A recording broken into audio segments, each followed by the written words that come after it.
Hi, everyone, and welcome to another weekly energy forecast. So, in these sessions, we have a little look at the energy. Sorry, the dog's on the camera stand again.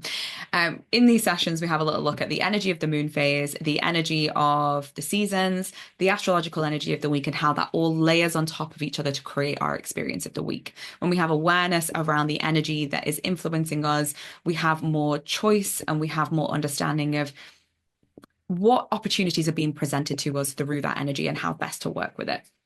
So it helps us to be more conscious and intentional with how we're showing up in our lives.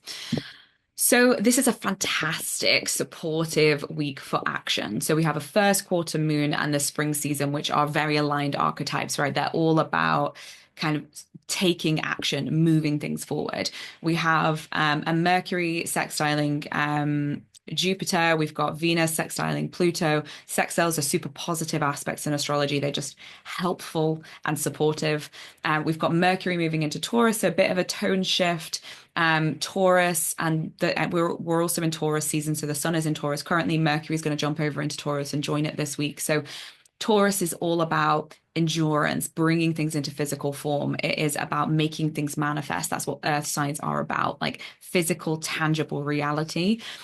So when we're in earth seasons, when we've got a lot of earth energy, and then we've got all of this like first quarter moon spring energy pushing us forward, we've got supportive aspects helping us this week. It's just such a good week to just get stuff done, to really take action and have that action actually have impact, right? But it is all about taking aligned action as well. Like when we're grounded and conscious and aware, and we're paying attention to how the world around us is responding to us, then we are able to actually take not only action, like thrashing around in the world, but that action isn't having impact or it's not bringing us fulfillment. But if we're taking aligned action, that's really going to put us on our path to where we're meant to be going, and we're paying attention to how that's feeling, and that is where we can take aligned action that's helping us to feel content, fulfilled, all of those things as well. So there's just so much potential here for us to really work with this energy this week.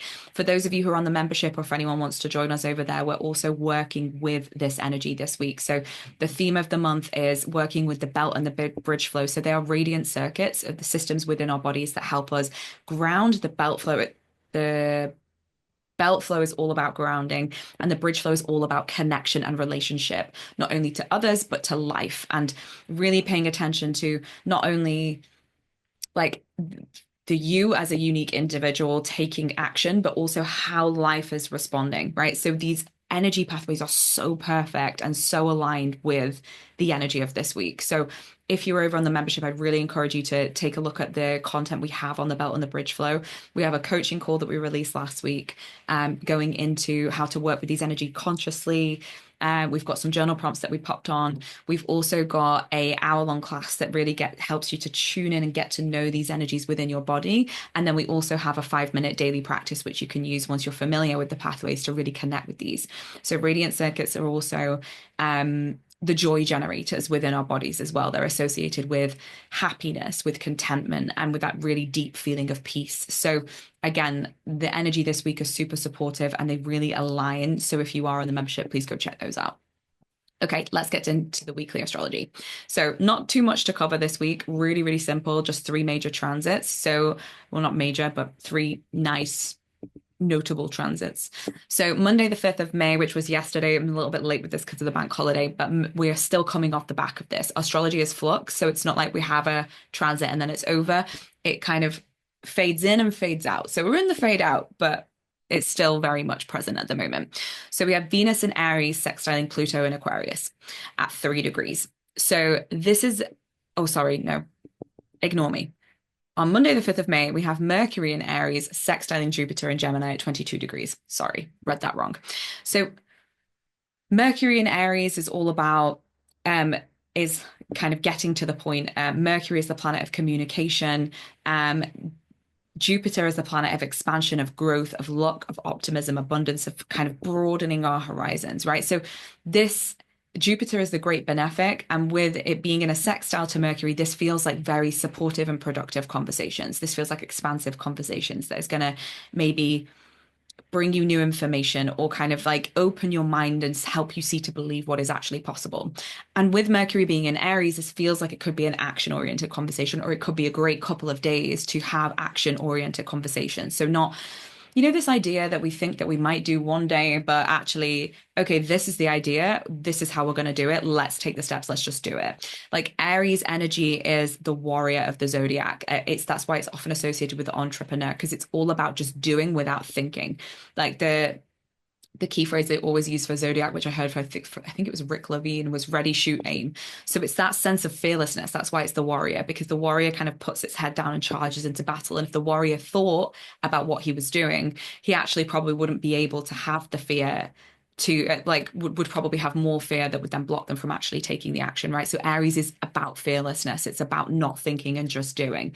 So obviously out of balance, that's not great, because that can be taking action and kind of acting from a place of maybe being a little bit reckless, for example. However, this Mercury in Aries in a sextile to Jupiter tends to express it in more of a positive expression. So this can be, maybe there's a lot of fear that's been coming up around a certain thing that you're wanting to take action on. And this week, there's going to be energy and there's going to be a little bit of a fearless charge for you to actually do it. And that Jupiter in Gemini is all about information. It's about, Gemini is like the social butterfly of the zodiac as well. So it could be being in relation to people. It could be having the courage to approach that person and have the conversation that you've been too scared to have in the past, or something along those lines. So great day for communication, great day for getting shit done, and just all round quite a nice and juicy and supportive.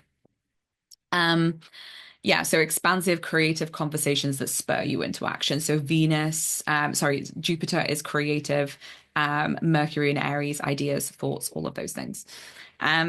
Okay, and then on Tuesday, the 6th of May, we have Venus in Aries. Again, Aries, the sign of action, sextiling Pluto in Aquarius at 3 degrees. So again, have a little look at where this is falling in your chart, as well as the Mercury Aries and Jupiter Gemini sextile, which is at 22 degrees. So if you've got any planets or points around the cardinal signs or the mutable signs around 22 degrees, this will be hitting your chart more personally. And this Venus-Pluto sextile is going to be hitting you if you have any planets or points around 3 degrees of the cardinal signs, and also the fixed signs as well. So this Venus Aries sextiling Pluto in Aquarius, this could be a transformational supportive step in your relationship, right? So this is like Venus is the planet of relationships. It's the planet of values. And it's not just the planet of relationships to others, but again, as I mentioned before, your relationship to life. Pluto is power, it's transformation. It is kind of like it's excavating, getting to the depths of things and then rebuilding from the fertile ground that excavation has created. So have a little look at where this falls in your chart, because it could be a super interesting transit. So for example, for me, I have Venus and Aries in my 4th house of home, sextiling Pluto in Aquarius in my 2nd house of finances. So this could be a transformational supportive step in my relationship to money and how I spend money in my home, for example. So there are lots of different potentials that this could play out, not just in your relationship with others, or this could be a transformational and supportive step in my relationship to how I spend money with my partner, for example, like a other being in my life who I relate to, right? So depending on where this is falling in your chart, it could be falling in your 11th house of friends and groups. It could be falling in your 9th house of long distance travel, of higher education, of study. So that even could be your relationship to learning, for example. It could also be a 3rd house signification as well. So have a little look at where this is falling in your chart. There's just a little bit of support and a little bit of potential for you to really change something this week. And then we've got all of that action-oriented energy, which is going to help us actually not only be aware of these things, but also actually get the shit done to fill in the gaps, to make it actually have impact in your life as well. So there's a really, really nice energy this week. And then on Saturday, the 10th of May, Mercury is going to enter Taurus. So again, that's just kind of reaffirming that earthy, tangible, like Taurus energy is like a real, it's grounded, and it's got the endurance and the staying power to really bring things into manifestation, as I was saying before. So This Mercury moving into Taurus is a bit of a shift in tone and like almost like going up a gear now because we've had the retrogrades happening in Pisces and Aries for quite a long time now. Mercury's been hanging out in those signs for a lot longer than it would normally. So now we're like Mercury's moving on into Taurus. It's really, really finished up activating those retrogrades and it's really moving forward and beginning to pick up speed now. So this shift in gear will feel really nice. Like again, like there's like a release and we can move forward. And it will bring that feeling of being able to finally take concrete steps that get traction. It's like, if you're walking on a treadmill for ages and you can't quite get to the end of it, it's maybe moving too fast and you finally step off and then you can feel yourself moving forward in the world. Like it kind of feels like that. It's like, okay, we're getting going now. So this will quite quickly, though, once Mercury moves into Taurus, begin to apply to a square with Pluto, which isn't going to go exact till next week. And it's going to go exact on the same day as the Scorpio full moon. So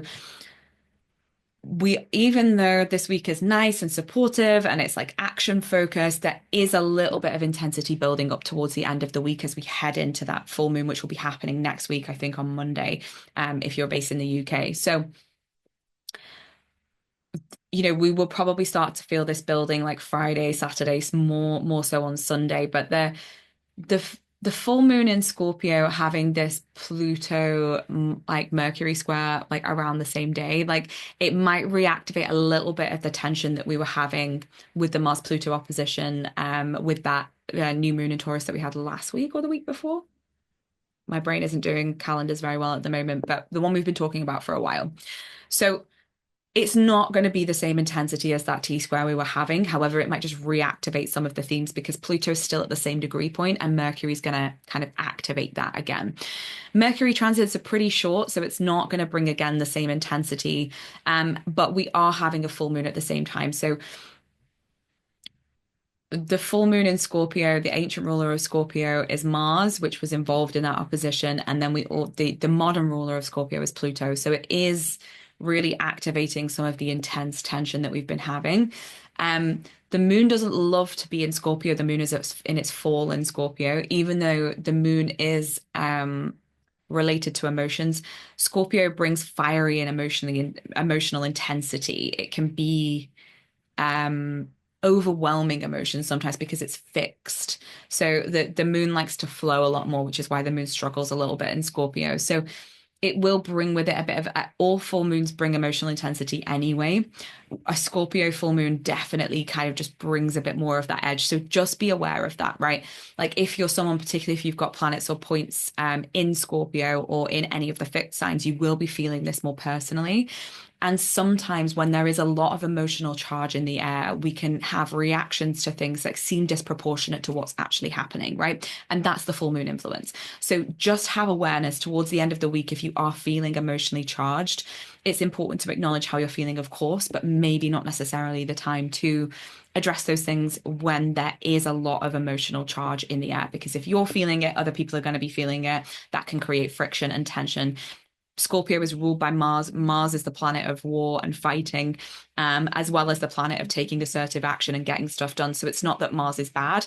However, when there's a lot of emotional charge, it can mean that that assertive action or that kind of warrior-like energy can express in a slightly negative way. So just be mindful of that. It's not super important. We're going to go into it more next week. It's going to be hitting us on Monday. But just towards the end of the week, if you're starting to feel a little bit of gritty energy, just be mindful and also find a healthy outlet for that, right? So it's not about ignoring how you're feeling. It's not about not acknowledging the things that come to the surface because they're coming to a surface for a reason. That's why we have tension, because it's there to bring something up. So it can be addressed.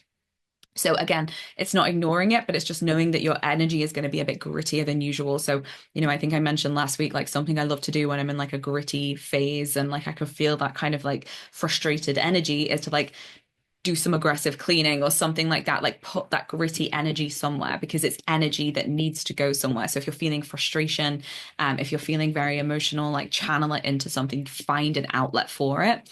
And also acknowledge how you're feeling and then address it when things calm down a little bit.